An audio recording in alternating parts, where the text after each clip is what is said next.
बहुतक गुरगुआ होए जगत में, जीवन को उर्झामे हो।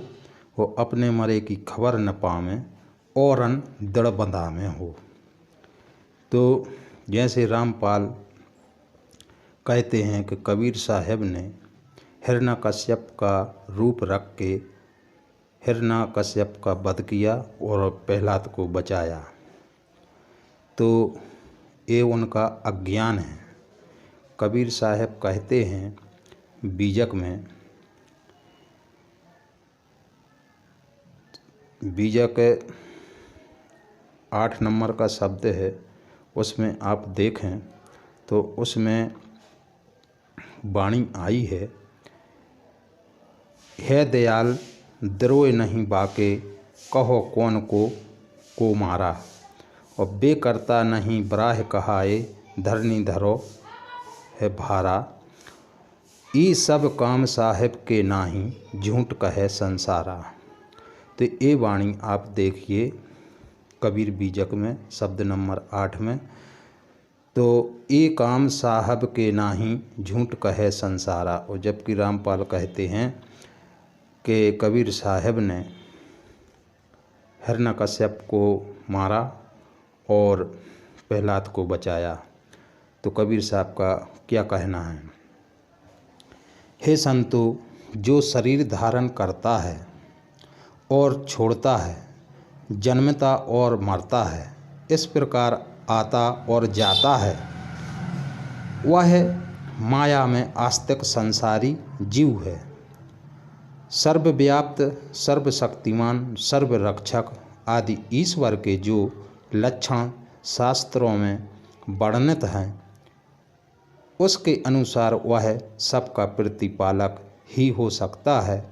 उसका स्वरूप क्रूर नहीं हो सकता, क्रूर यानी निर्दयी नहीं हो सकता। तो जब हिरण्यकश्यप को जिसने भी मारा तो वो निर्दयी हुआ। तो यदि कबीर साहब ने अवतार लिया तो वो तो फिर निर्दयी हो गए। वो तो जबकि दयाल हैं तो वो काम ये नहीं कर सकते। इसीलिए उसमें कहा है कि ई काम साहब के नाही, झूठ कहे संसारा। तो वह सर्वत्र व्याप्त होने से उसे ना कहीं जाने की आवश्यकता है और ना आने की।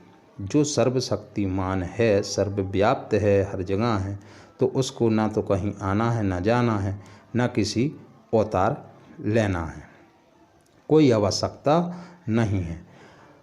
मत्स्य तथा कच्छप के नाम से उसे मछली तथा कछुआ होने का क्या प्रयोजन हो सकता है?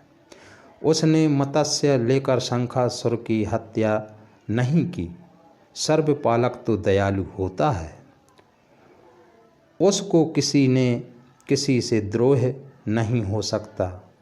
कहो भला वह किसको मार सकता है?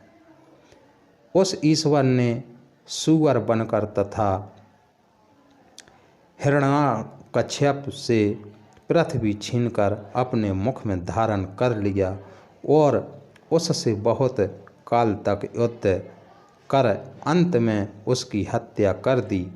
यह शुक्रावतार का वर्णन ईश्वर का मखौल ही है।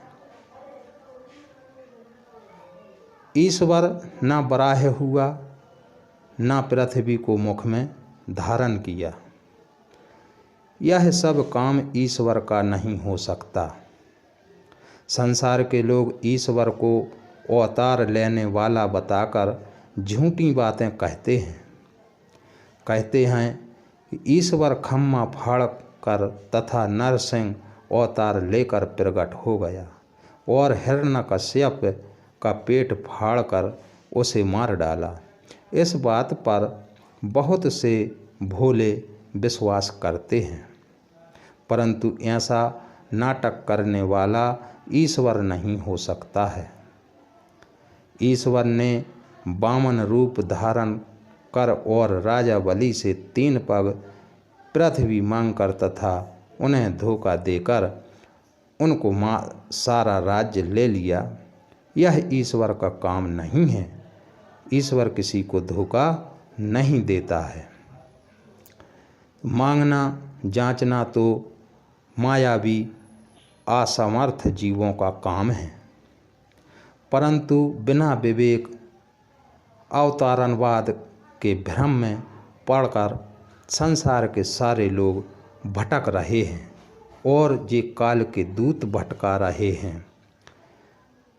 जो अभी वर्तमान के संत हैं ये ऐसे ही भटका रहे हैं। मन के माया कल्पना एवं अज्ञान के जगत के लोगों को भटका दिया है।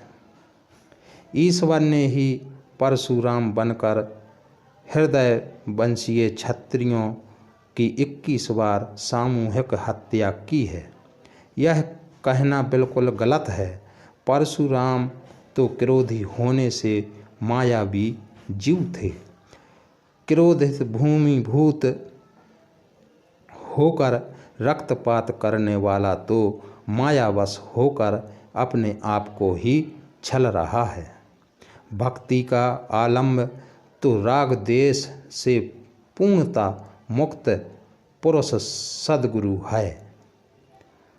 मारकाट करने वाले संसारी जीव नहीं, परंतु भ्रांति लोग यह रहस्य नहीं जानते और वे जीवों को अवतारवाद मिथ्या उपदेश देते हैं। अनंत विश्व ब्रह्मांड के रचयिता ईश्वर ने दशरथ पुत्र श्री राम बनकर सीता से विवाह नहीं किया और न उसने सीता के उद्धार के लिए समुद्र पर पत्थर का पुल ही बनाया। एवं जो राघवेंद्र श्री रामचंद्र को एक ईश्वर मानकर उनका भजन पूजन करता है वह विवेक का उपयोग नहीं करता है। ईश्वर कृष्ण बनकर गोपी ग्वालों के बीच गोकुल में नहीं आया और न उसने कंस की हत्या की, क्योंकि ईश्वर तो सबके ऊपर कृपा करने वाला होगा एवं उसने न किसी पर विजय पाई और न हार।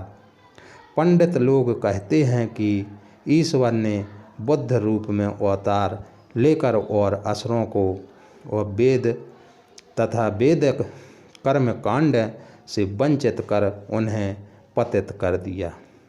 इसका मतलब यह है कि बुद्ध तो ईश्वर हैं और बुद्ध पतित असुर हैं। कबीर साहब कहते हैं कि यह बौद्ध मत को गिराने के लिए पंडितों की चाल है। बुद्ध को ईश्वर का अवतार कहना झूठी बात है। ना ईश्वर बुद्ध हुआ और ना उसने असुरों को पतित किया। जड़ चेतनात्मक विश्वास सत्ता का वास्तविक बोध न होने से लोग पहले एक जगत कर्ता ईश्वर का भ्रम खड़ा करते हैं और उसके बाद अपना स्वार्थ साधने के लिए उनके नाना अवतारों की कल्पना करते हैं। मनुष्य के मन की माया ने जगत को भ्रम दिया है। वह ईश्वर तथा कथित कलिक अवतार नहीं लेगा और ना कलिंग देश के राजा की हत्या करेगा। छल करना, जबरदस्ती करना, यति सती के चरित्र भ्रष्ट करना, यह सब ईश्वर का काम नहीं है। अब तो माया जीवों का काम है। जिन लोगों ने उक्त 10 अवतार मानकर तथा उनके चरित्र को ईश्वरी माया मानकर उनकी पूजा की या करते हैं, वे तत्व विवेक से रहित हैं। उनको तत्व का कोई ज्ञान नहीं है। जैसे रामपाल कहते हैं कि तत्व ज्ञान हम जानते हैं। अरे तुम क्या तत्व ज्ञान जानते हो? सतगुरु कहते हैं कि हे संतो, सुनो, जो पैदा होता है और मरता है वह ईश्वर नहीं, किंतु कर्मवश संसार में भटकने वाला जीव है। शास्त्रों में ईश्वर के विषय में कल्पना है कि वह सर्वत्र व्यापक है, सर्वज्ञ है, सर्वशक्तिमान है, न्यायाधीश है, दयालु है इत्यादि। ऐसे ईश्वर के रहते हुए भी संसार में चोरी, मिलावटी बाजी, व्यभिचारी, हत्या, डाका तथा नाना अत्याचार होते हैं।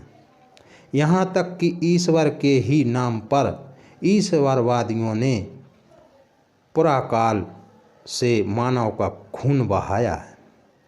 मूक मासूक मानतेवर प्राणी ही नहीं, किंतु धनबल, जनबल, शरीर बल और विधा बल से कमज़ोर लोग भी बलि अत्याचारों द्वारा सदैव पीसे गए हैं, आज भी पीसे जा रहे हैं। ईश्वर सब जगह बैठा है, सब कुछ जानता तथा सारा बल रखता हुआ भी मूक दर्शक बना असहाय की तरह जी रहा है। ये कैसा ईश्वर हो सकता है?